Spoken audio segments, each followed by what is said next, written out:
Hi there! Today I'm going to talk about augmented reality in journalism.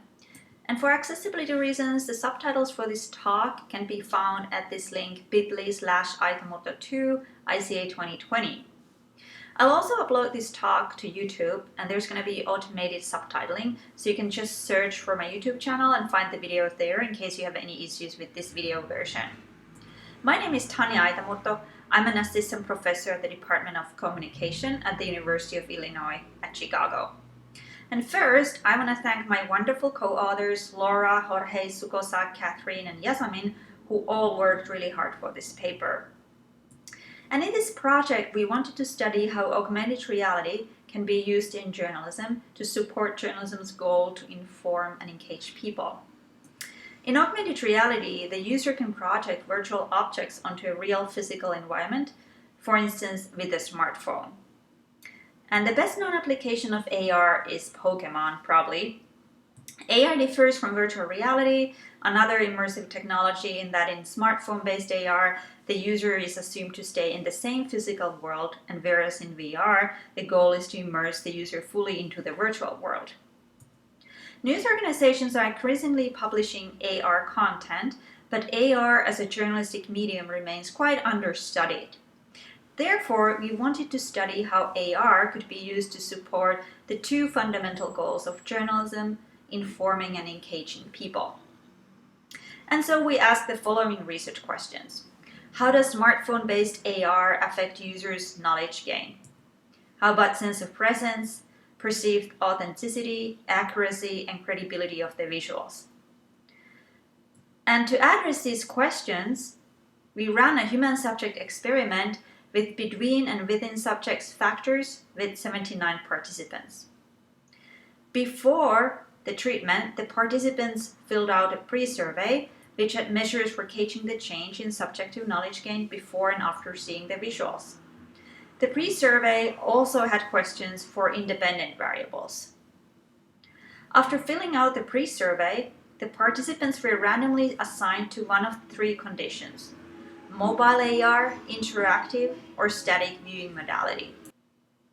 Then the participants saw three visuals in a randomized order in their assigned viewing modality. After each visual, the user filled out a survey with measures for dependent variables, presence, knowledge gain, and perceived authenticity of the visuals. After each visual, the participant was also interviewed. The stimuli included three visuals from the New York Times articles. There were three viewing modalities: AR, interactive, and static. And the next couple of minutes, I walk you through these modalities, and also I'm going to show more of the content of these three different visuals. So one visual showed the Olympic figure skater Nathan Chen performing a quadruple jump, which we can see in this screen capture from the experiment. And this screen capture is from the AR viewing modality. Another visual showed a reconstruction of a space, basically a room, which was destroyed by a chemical bomb in Syria. The visual we're seeing on the screen was the visual in the AR viewing modality. And finally, the third visual illustrated caves in an article about the soccer team rescue operation in Thailand. And again, we are seeing a screen capture of a user viewing the augmented reality visuals in the experiment. In the interactive viewing modality, the participants saw an interactive dynamic visual which was created by the New York Times. So it was the same topics: the Olympic skater, the Syria chemical bomb attack, and the Thai cave rescue operation that the users saw in the interactive viewing modality. So these interactive visuals were also created by the New York Times. The New York Times had developed these interactive visuals as an alternative to the AR visuals for users whose phones would not display the AR visuals. So we utilized this opportunity to use the interactive visuals as a control in our experiment. And here we are seeing interactive version of the Olympic skater visual. And finally, in the static viewing modality, the participants saw The participants saw a digital but static visual, which we created from the interactive visuals. And just because there's so much detail to this, there's 3 visuals, and then there's 3 viewing conditions. So I just recap the basic structure of the experiment.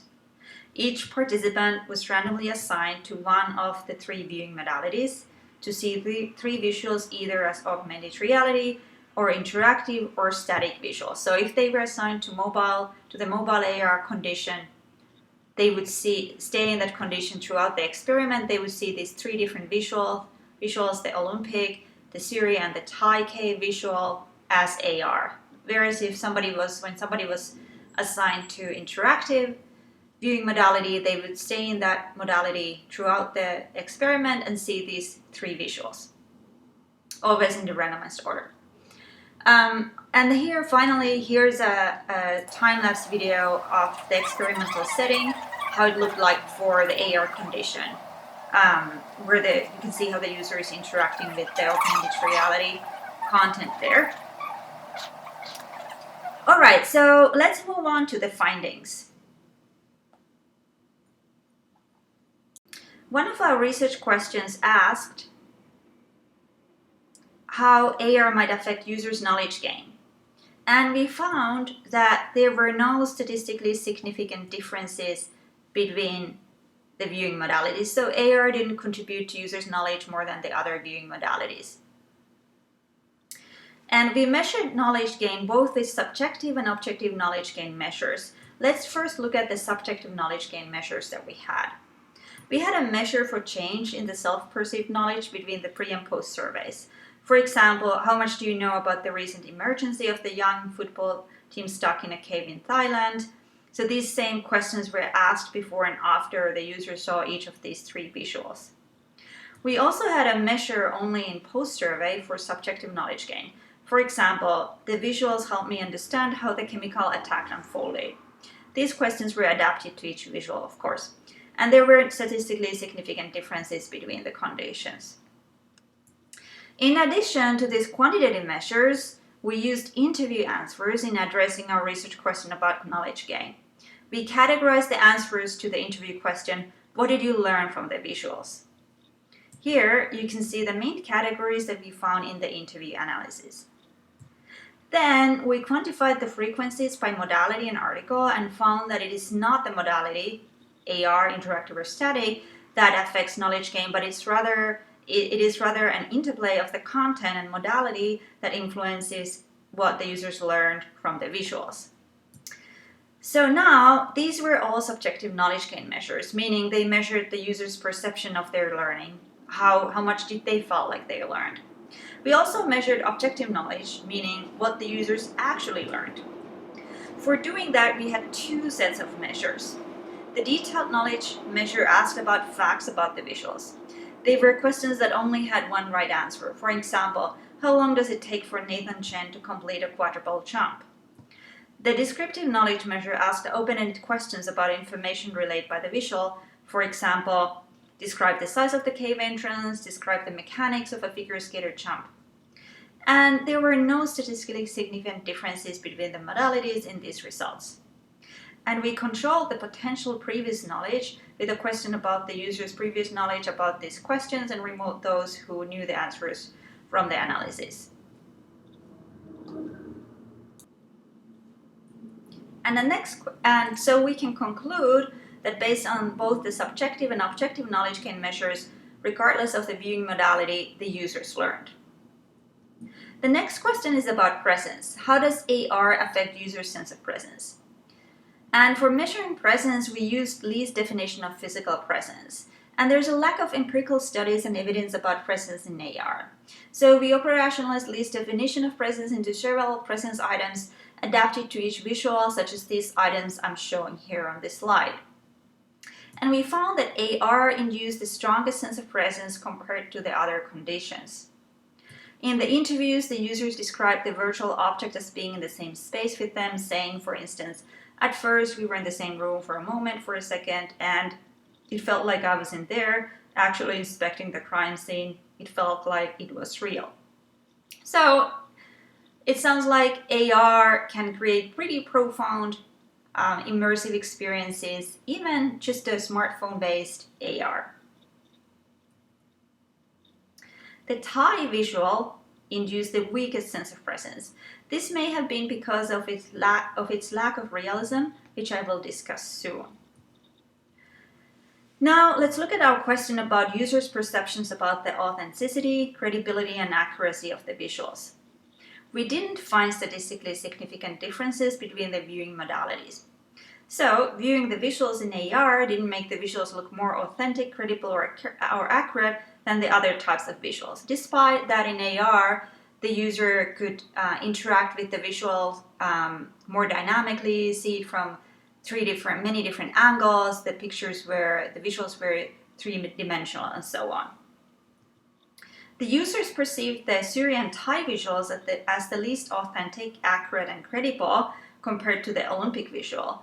This difference may have been caused by the lack of realism in the Syrian Thai visuals, as the users' interview quotes suggest. These quotes indicate that the science of computer generation may have reduced the perceived authenticity, accuracy, and credibility of the visuals. The user said, for example, obviously you see that it's kind of reconstituted, it's half real, it's half fake.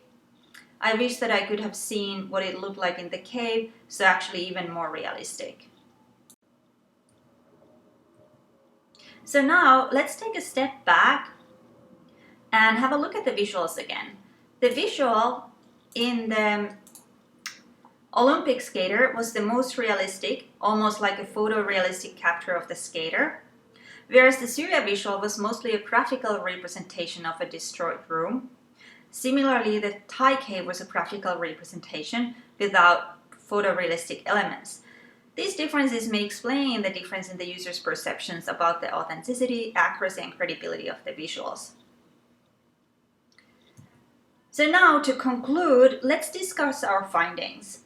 What can we say about AR's capacity to inform and engage people in journalism? Of course, based just on this study, taking its limitations into account.